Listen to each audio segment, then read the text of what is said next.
Assalamualaikum warahmatullahi wabarakatuh. Desa Madani adalah desa impian berbasis sebuah masyarakat yang didambakan oleh Indonesia khususnya. Sumber daya alam yang begitu kaya, sumber daya ekonomi berbasis pangan, pertanian, kehutanan, perkebunan, perikanan, dan masih banyak yang lainnya. Bahkan pertambangan sekalipun, seluruhnya berbasis desa. Maka begitu naif kalau kita meninggalkan desa, bahkan menjadi suatu alternatif yang paling menentukan kalau kita membangun peradaban bangsa dan negara ini, mulai dari desa. Assalamualaikum warahmatullahi wabarakatuh.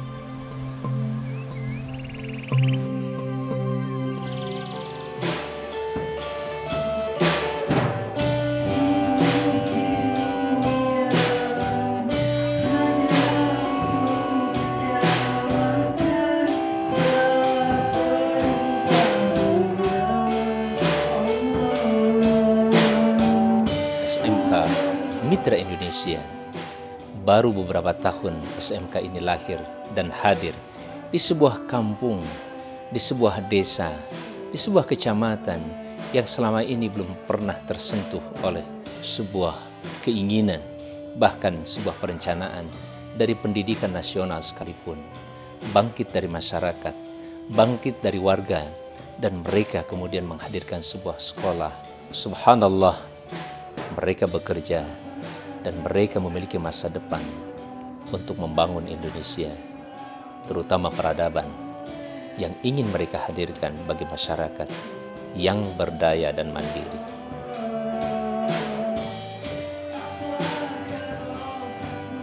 Saya sangat bangga, terus terang. Saya sangat bangga, terima kasih kepada, terkhususnya kepada Ketua Yayasan yang telah berinovasi seperti ini, sehingga akan menelurkan masyarakat saya khususnya punya kemampuan khususnya di bidang pertanian ternak ya gitu. Desa itu tidak mungkin akan maju kalau tidak ada SDM.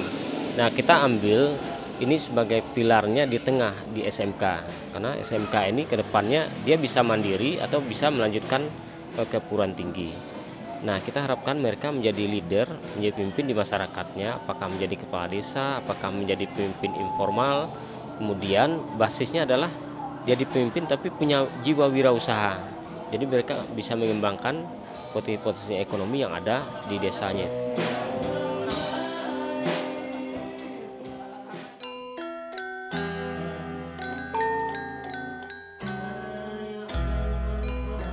Juga akan disampaikan oleh Ananda dari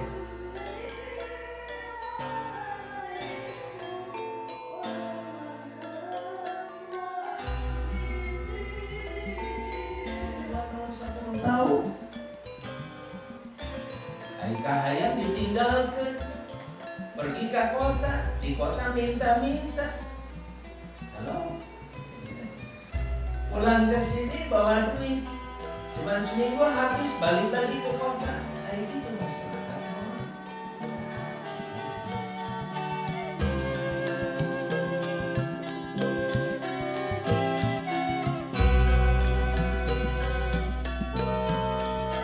Alhamdulillah saya sudah berjalan dan melihat suasana di desa ini, bahkan sebuah kampung ya Mas ya. Namanya siapa Mas? Mas Teguh. Mas Teguh ya. Iya. Dan di sini sebagai seorang apa dan siapa? Saya sebagai seorang pendatang awalnya, kemudian kami punya interest yang sama dengan ketua yayasan untuk mengembangkan wilayah sini. Ya. Pertama kali saya masuk di sektor pertanian. Pada saat itu ada hati kecil saya ada pergerakan melihat sawah-sawah yang ada ini, kemudian ada potensi anak-anak. Nah, dari sanalah kemudian muncul ide-ide untuk bagaimana mengembangkan pertanian organik.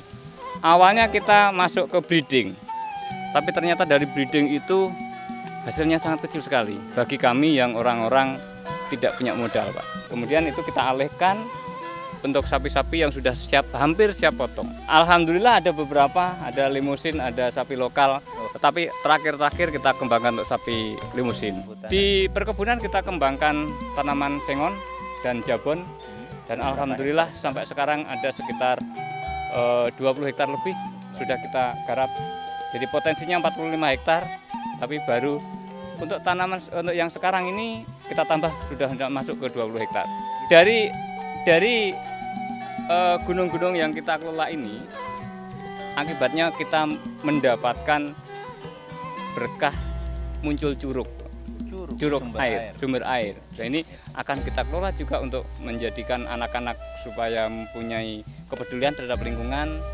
Kita bawa mereka untuk mengelola itu menjadi air bersih. Kemudian untuk itu juga mereka karena potensi wilayah yang ada, Pak, ini kita kembangkan juga produk sabun. Itu ada yang namanya buah klerek. Buah klerek itu awalnya dulu untuk nyuci orang-orang tua kita, Pak. Nyuci pakaian itu, yang buahnya itu. Ya, alhamdulillah kita punya bufferan itu di kawasan-kawasan hutan yang kita kelola itu, sehingga itu kemudian diekstraksi oleh teman yang mengekstraksi yang punya alatnya, kemudian dimanfaatkan lagi oleh anak-anak untuk membuat produk engine. Baik, itulah gambaran potensi, dan ternyata tidak pantas di sebuah desa seperti ini yang konon ini adalah desa miskin, tertinggal, tetapi potensi-potensi ini begitu besar. Ketika ada seseorang yang mau berpikir, mengembangkan, kemudian pada akhirnya memberdayakan masyarakat, insya Allah desa ini akan menjadi pusat sumber daya sekaligus pusat peradaban bangsa ini.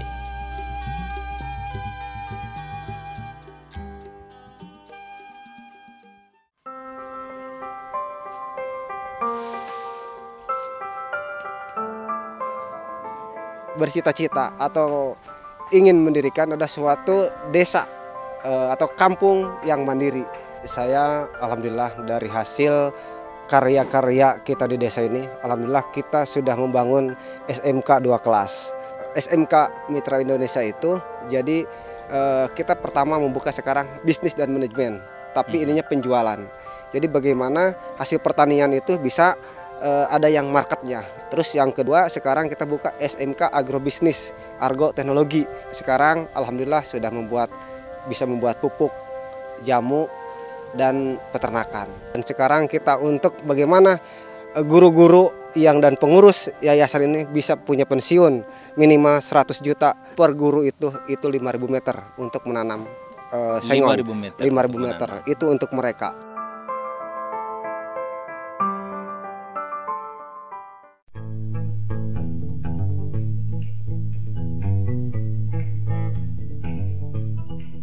Kita jual kapling di sini. Kita jual kapling kebun sengon, namanya kapling Bukit Sengon Bukit Aroyan. Alhamdulillah kita udah buka keempat dari 10 desa. Jadi 10 desa ini kita udah buka keempat yang ini.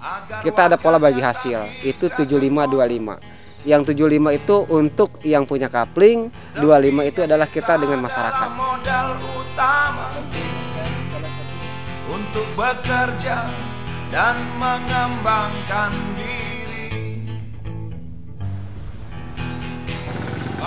Dari lahan pertanian, peternakan, perkebunan, bahkan hutan, sampai kepada sungai seperti ini. Menyimpan potensi yang begitu besar, bahkan sangat mungkin di dalamnya terdapat barang tambang yang berharga untuk kemajuan. Bukan hanya desa, bahkan buat negara yang kita cintai. Assalamualaikum warahmatullahi wabarakatuh. Entah bagaimana caranya, desa lah masa depan kita. Keyakinan